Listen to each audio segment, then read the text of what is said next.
บ่มาแล้ววันที่ขาดลุงได้มันอย่างนั่งมาอยู่มันมาเถียงอาปากตักเขียวอยู่หั่นแหละกับหมอผ่าผีลมกับหมอวงสวรรค์มานั่งพะวอแหละสบายดีพวกผักลัดสบายดีพี่น้องลูกหลานคนลาวคนไทยอยู่ไสก็แล้วแต่ที่หักหอมเสรีภาพและประชาธิปไตยทุกท่านยินดีต้อนรับทุกท่านเข้าสู่รายการเสียงประชาชนลาว Voice of the Lao People Welcome to everyone bienvenue à tous et à tous เนาะสบายดีสวัสดีครับ Good morning bonjour ห้องเพลงศาสตร์ลาวเลยเนาะศาสตร์ลาวตั้งแต่เดิมมาขึ้นชื่อลือซาอยู่ในอาซีสาวลาวผูกพันไมตรีความสามัคคีฮักโฮมกันหักศาสตร์หักปฏิเทาหักเจ้าปุกิจกิสาผู้มักความศาสนาแต่บูหันมาหักษาดินเด่นบ่ให้สัตว์ใดมาล้วนหาวีลบกวนหยาดแย่งสิ่งเอาไปขึ้นเขามารู้วุ่นวายสู่จนตัวตายต้านทานศัตรูสวยเสือชูเลือดเนื้อเสื้อเผาพื้นผู้กูเอาบันเทาถูกกันสบายดีพี่น้องเด้อขอบใจเด้อกะข่าวให้ฟังคือว่าวนั่นแหละซื้อว่าเท่าคำพรไปอยู่โรงหมอนอนโรงหมอแล้วก็ได้ยินว่าตายแล้วจักตายจักแม่นหรือบ่แม่นเด้อถามมึงเด้อพี่น้องเด้อสบายดีนิชตาได้ตายแล้วไปเฉลิมฉลองวันที่2 ธันวาเลยตายไปฉลองความตายซ้ำพี่น้องโอ้ยบ่แม่นซ้ำเติมกันดอกไปได้ไปซะไปสบายซะเด้อคือข้าพเจ้าเว้าได้ลาวลิงลาวข้างไปโลดบ๊ายบายโลดเด้อ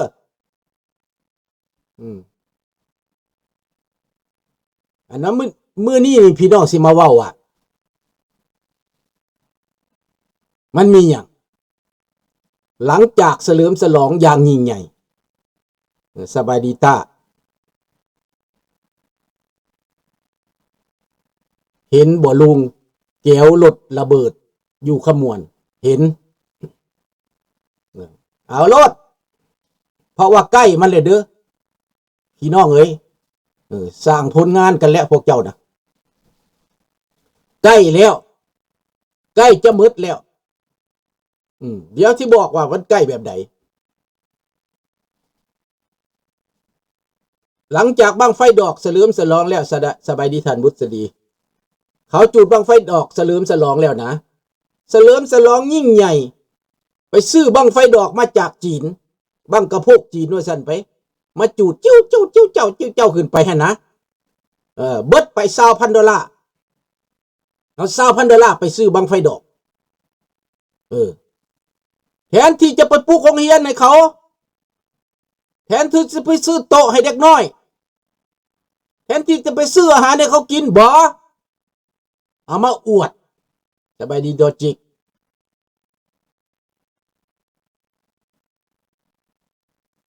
แม่นเด้อขอบใจหลายๆเด้อเราบ่ได้ติดต่อหาได้เราบ่ตอบเด้เราบ่ตอบคันบ่ถามนำคนฮู้จักหักแพงเราแถวนั้นเนาะ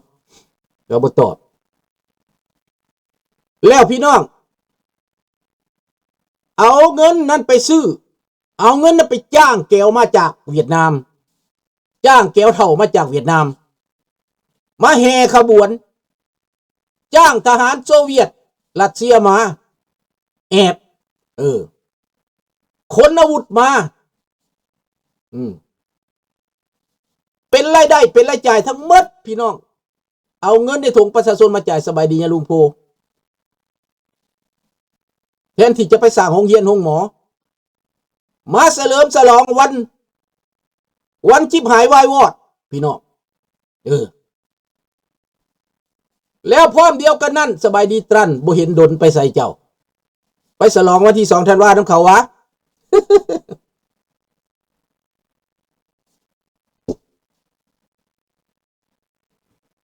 สุดท้ายพี่น้องบ่มีหยังทั้งเบิดมีแต่ความสูญเสีย มีแต่ขายหน้าเพื่อสิตัวเฮ็ดยิ่งใหญ่นั่นหลอกลวงว่าลาวลิงสิไปเบิดทั่วโลกนี่สิไปเต็มเมืองลาวนั่นน่ะเพิ่นมาโฆษณาอย่างใหญ่พากันไปสุดท้ายก็หน้าเก่าไปหั่นน่ะหน้าใหม่ไปก็ 2-3 คนมายอมมาแยมไปแต่ต่างประเทศเพิ่นก็โฆษณายิ่งใหญ่มาจาก11ประเทศเพิ่นว่าคนลาวมาจาก11ประเทศได้สบายดีสมสายสบายดีปุระเพิ่นโฆษณาส่วนเสือทุ่มเงินมหาศาลในการสื่อสารในการโฆษณาสุดท้ายก็แค่นั้นแค่นี้ไม่มีอะไร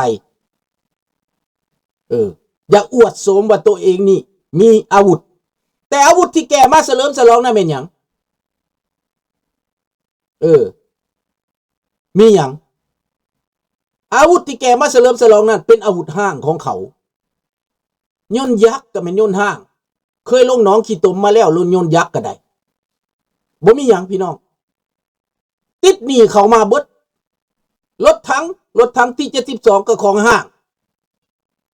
ของรัสเซียมันห้างมันเก่าแล้วมันใช้งานบ่ได้แล้วเป็นเศษเหล็กอยู่ในยูเครนแล้วอันแนวนี้นะที่90ก็ยังเป็นเศษเหล็กที่80ก็ยังเป็นเศษเหล็กอันที่72นี่นะที่60จากที่54มาเป็นที่72นี่นะมันเป็นเศษเหล็กเบิดดังนั้นแหละพี่น้องพวกมันบ่มีปัญญาเจ้าขอบใจสนใจสบายดีเอาแต่เครื่องเก่ามาเฉลิมฉลองอวดอ้างสร้างยิ่งใหญ่คนบ่หลายคนลาวบ่มาหลายก็ไปเชิญทหารเกี่ยวมาจ้างทหารเกี่ยวมาเมืองลาวว่ามีเอกราช50 ปีที่พวกเขาได้เอกราชมาเพิ่นว่าข้าพเจ้าว่าบ่ได้เอกราชยังเบิด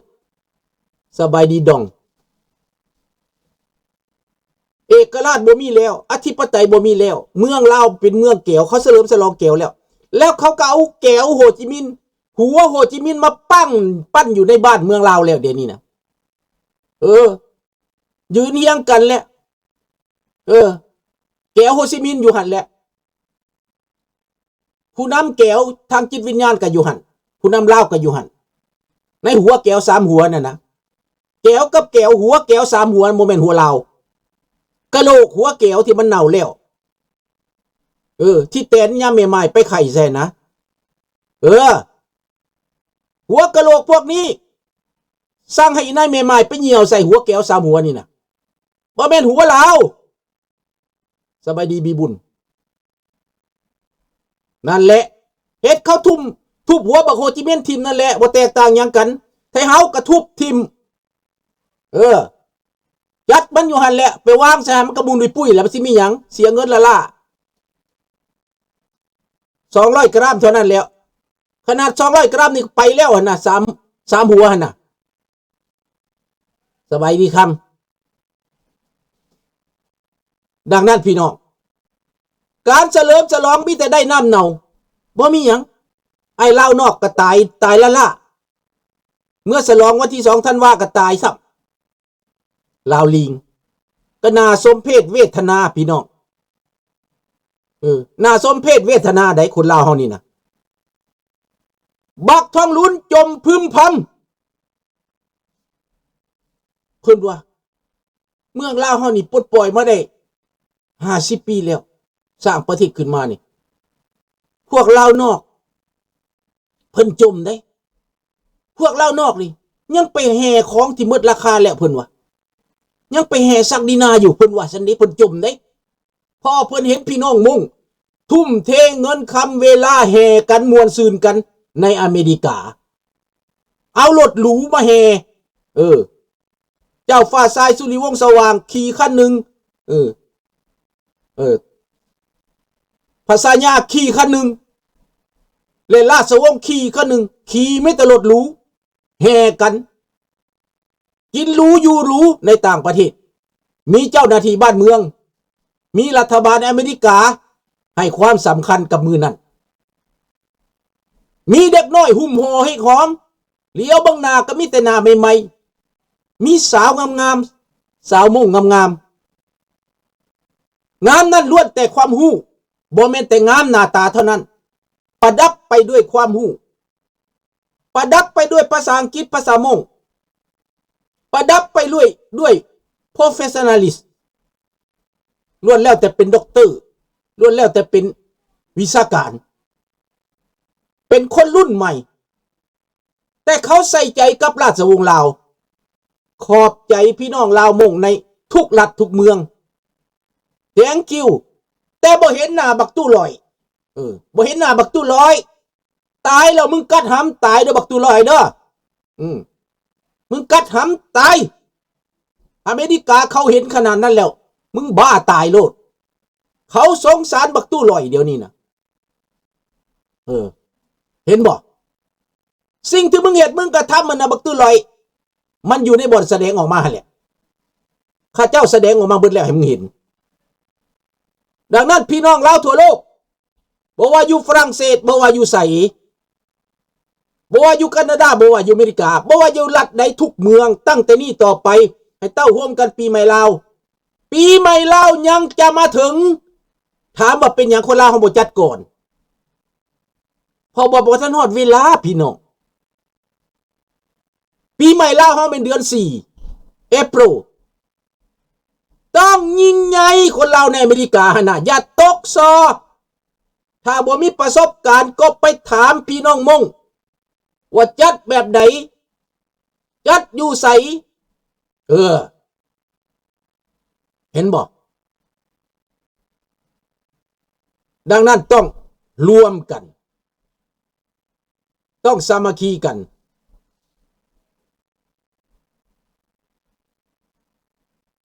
ได้ยินบอกว่าคำโบราณได้ว่ารวมกันเฮาอยู่แยกหมู่เฮาตายนี่ดังนั้นคนเราก็บ่ลาบ่สวยหยังผ่านมาบ่ได้เหน่งได้ติงก็บ่เป็นหยังบ่ได้ว่ากันเพราะว่าบ่ถึงเวลาบ่ถึงเวลาเดี๋ยวนี้พระองค์ก็ได้ออกมาแล้วหลายคนก็เฮิงบันไดสิออกหลายคนก็ด่ากะห้องว่าเฮ็ดหยังอยู่แต่บัดเพิ่นออกมาแล้วดิก็หลายคนก็ไปอยู่แต่หลายคนก็บ่อยากยอมเสียเปรียบให้พี่น้องมงเพราะว่าเขาจัดก่อนเพิ่นอยากจัดก่อนแต่ก็บ่เป็นหยังฮอดบาดนี้คิวของเจ้าเดือน4บาดนี้นะคิวของคนลาวได้อเมริกาพี่น้องเอ้ยคนลาว800,000 คนอยู่ในอเมริกาออกผู้หนึ่ง$200ปัดที่โท800,000 คูณ 2ไล่เบิ่งดูคูณนี่แน่อีละคูณเลขให้ลุงแน่คูณเลขเบิ่งเอาบางคนมีหังมีนี่ห้านค่าบางคนเป็นด็อกเตอร์บางคนเป็นปัญญาชนผู้ละพันไปเอาครอบครัวละพันเอาผู้ละพันบาทนี่คนที่ว่าบาท1 200เอา800ก็สิมีประมาณเท่าไหร่40,000ครอบครัวไป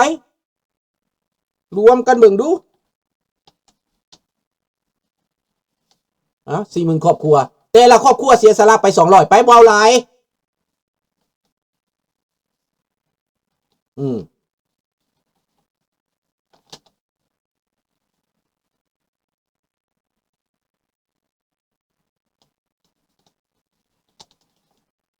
คันนั้นก็ยังได้เกือบล้านแล้วพี่น้อง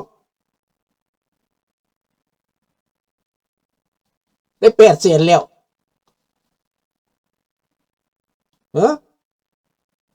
บ่แม่นกว่าบ่